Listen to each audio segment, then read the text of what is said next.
It's 1789 and King Louis XVI is living his life. But eventually, he gets overthrown by the French people and now France does not have a monarchy. Alright, before I really jump into the topic, I want to divide this video into two parts, which is the story part and the ideology part. Let's talk about the story part of this chapter. The idea of nationalism is increasing. People want to belong to a country. France just got rid of its monarchy and now people are hungry for freedom. So there was a sense of collective identity among the French people. A French flag was made, new ideas came up, a government was made and much more happened. But a guy named Napoleon told them to shut up and follow his rules. Now Napoleon was officially the dictator of France. People didn't really care because Napoleon was a good guy and people liked him. So even though he was a dictator, he was popular and started ruling the country. Sir, I think there should be some laws for the people. You never know when they revolt. Perfect, you're getting a promotion. Let's name it the Napoleonic Code. The Napoleonic Code, aka the Civil Code of 1804, was basically a set of rules. It said, all privileges based on birth shall be removed and equality before law will be established. It simplified the administrative divisions, it abolished the feudal system and freed peasants from the serfdom, it removed guild restrictions in town areas, it established uniform laws, common currency and standardized weights. Okay, France was doing good, but Napoleon wanted more.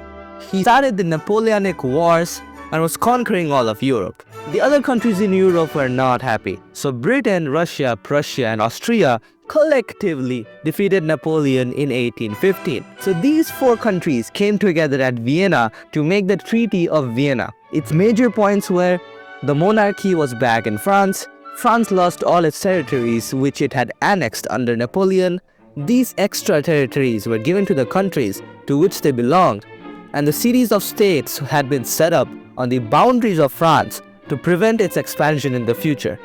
With monarchy back, there was a new set of people called the aristocracy. They were rich and were socially and politically dominant class. Now the rich are chilling and the poor are again suffering. After the defeat of Napoleon in 1815, these aristocrats were inspired by a spirit of conservatism. It basically means that the monarchy and the monarchical building should be preserved. The conservatives decided to rule France once again. But when there is a problem, there is always a solution.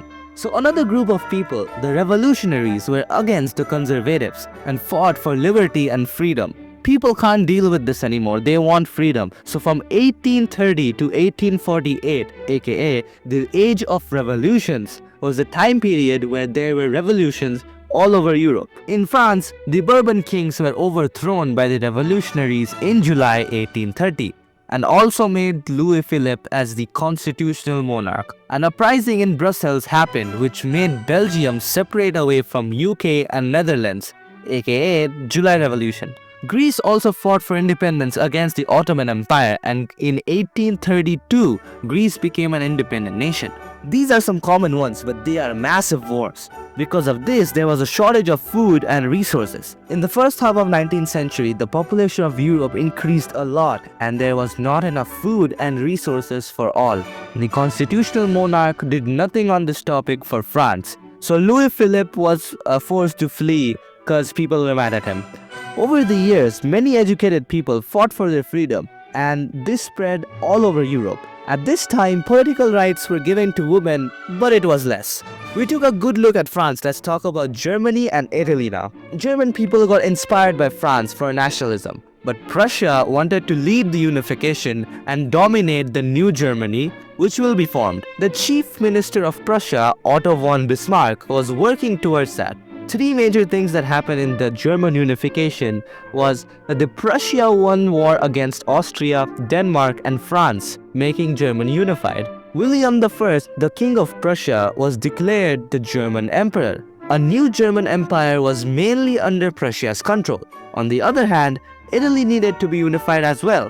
So the two major things that happened in the Italian unification was that revolutionaries overthrew Spanish rulers and Victor Emmanuel II was declared the King of Unified Italy. Now there were some freedom fighters who made this happen for Italy.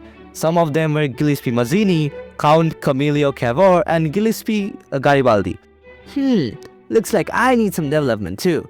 So a new British flag was made. A new national anthem was also composed along with the formation of the modern English language. Now unification is happening in Europe and countries are being made.